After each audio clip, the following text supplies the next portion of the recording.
دریم په دې مسلې باندې هم ځان پوهېږي چې کله پلار ژوندی وي بیا بچو ته دا حق نشته چې پلار نه دا مطالبه وکړي چې د میراث او د جایداد مونږ باندې خامخا تقسیم کړه. ولې چې کله پلار ژوندی دی، پلار مال ګټلی دی، پلار پراپرټي جوړه کړې ده، پلار د دې وارث دی، پلار د دې مالک دی، دغه ملکیت نه مطالبه کول چې ما ته مال راکړه د لونو ته او زمنو ته جایز نه ده. دا مطالبه کول زمونږ خلک څنګه چل کوي؟ اکثر پلار ته دا وایي چې ابا تاسې بوډا قبر ته روان یې، بده چې کومه پراپرټي د مونږ منځ کې تقسیم کړه چې مونږ خپل کاروبارونه روان کوم او خپل یو ترتیب روان کوم.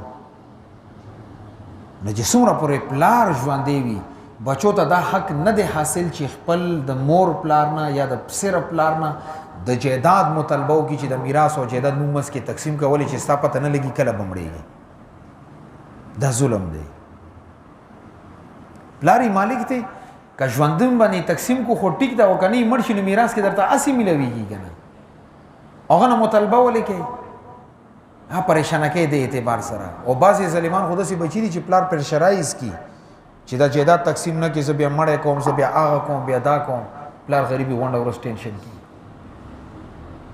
نه دا هم ظلم دی. هغه ګټلي غم غیر مالک دی، هغه خوښه ده تقسیمي نه تقسیمي تا ورسره څه کار.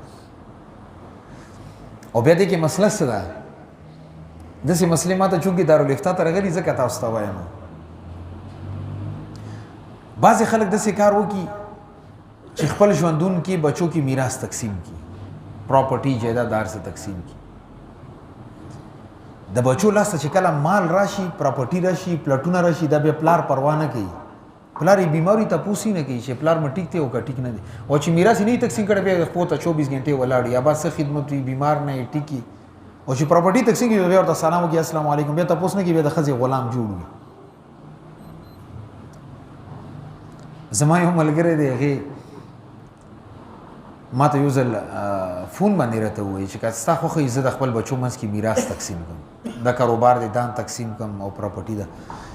نه ما ورته چې بچو باندې د اعتماد وي چې زما خدمت کولی شي او ما سره بې وفایي نه کوي، بیا کې تقسیم که خیر ده. او که بچو باندې د اعتماد نه وي بیا مه تقسیموه. هغې ما ته جواب کوي چې بچو باندې مې انجینیرینګ کړی، ډاکټران دي، غټ غټ عهدې دي، ورسره سرکاري ملازمین دي، غټ کاروبارونه دي، ولې به ما ورسره دومره ښېګړې کړي په خپو ودرولي، ما سره داسې ولې کوي؟ مل بس ټیک ته تقسیم یې که چې ته ترې مطمئن یې. نه اکثر کوری تقسیم کو چې کومه پراپرټي وه غیر تقسیمه که، بینک کې کم بینک بیلنس و غیر تقسیم کو.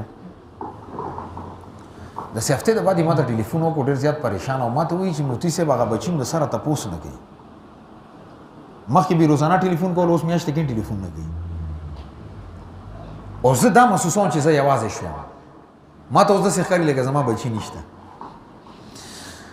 ما ورته وویل میراث کې د څه پرېښي دي که نه، څه در سره اوس لاس کې شته که نشته؟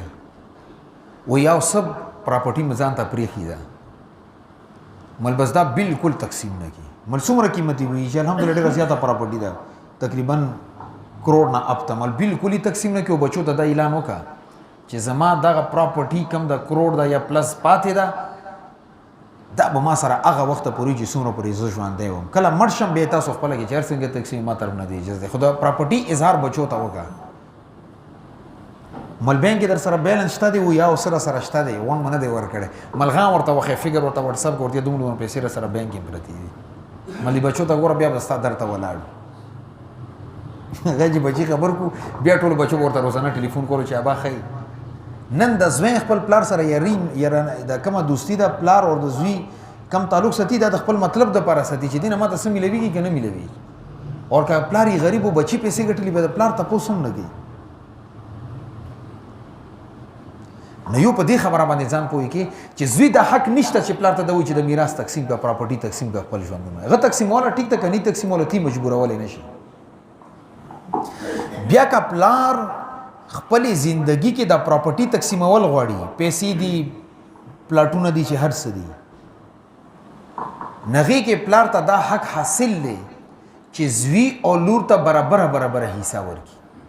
مثال په طور باندې یو سړی دی، 2 لوڼه دي، 2 زمنې دي، اور دې سره 10 लाख روپۍ دي 2.5 لکه د زوی ته ورکي 2.5 لکه د بل زوی ته ورکي 2.5 لکه د یو لور ته ورکي 2.5 لکه د بل لور ته ورکي دا په خپل ژوندۍ ژوندون باندې یعنی د زمن او لون خپل کې برابر دو منځ کې مال تقسیم کی دا حق غي ته حاصل دي یا یو لور یو زوی دی نو 5 लाख ته یو ته ورکي 5 लाख ته بل ته ورکي نه دی باندې یو مفتی اعتراض کولی شي نه د دنیا یو عدالت دی باندې اعتراض کولی شي دا بیان هی غته حق حاصل دی چې بچو او لون ته برابر حق ورکي زما په دې خبره مې تاسو پوهیږئ بعضو علماء رائے دغه دا چې پلار خپل ژوندون کې د بچو اور د لونو اور د زمنو منس کې ولی ذکر مثل حظ الانثیین چې کم شریعت اصول مقرر کړی دی 1:2 1 نسبت 2 په اعتبار سره هم تقسیم کولی شي څه مطلب زوی ته 2 مرلي پلاټ ملويږي لور ته به یو مرله ملويږي زوی ته 2 لکه ملويږي لور ته به د غي نیم 1 لک ملويږي دسه تقسیم هم شریعت دې ته حق ورکړي چې دا تقسیم کولی شي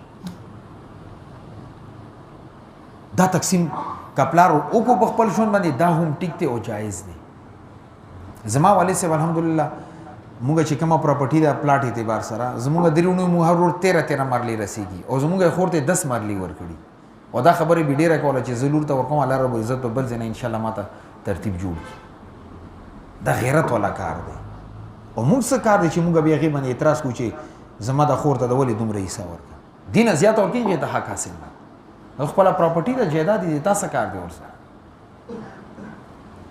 نو په دې خبره باندې هم ځان پوهیږي اوس کا دینه کم ورکې د ظلم دی مثال 3 مرلي پلاټ ته 2.5 د زوی ته ورکو نیمه مرله د لور ته ورکا دا ظلم دی قیامت ورځ به د ګریوان ته لاسه شي هاته ځان سره خپل مې سوچو کا چې ما کم ځای کې لور سره به انصافي کړي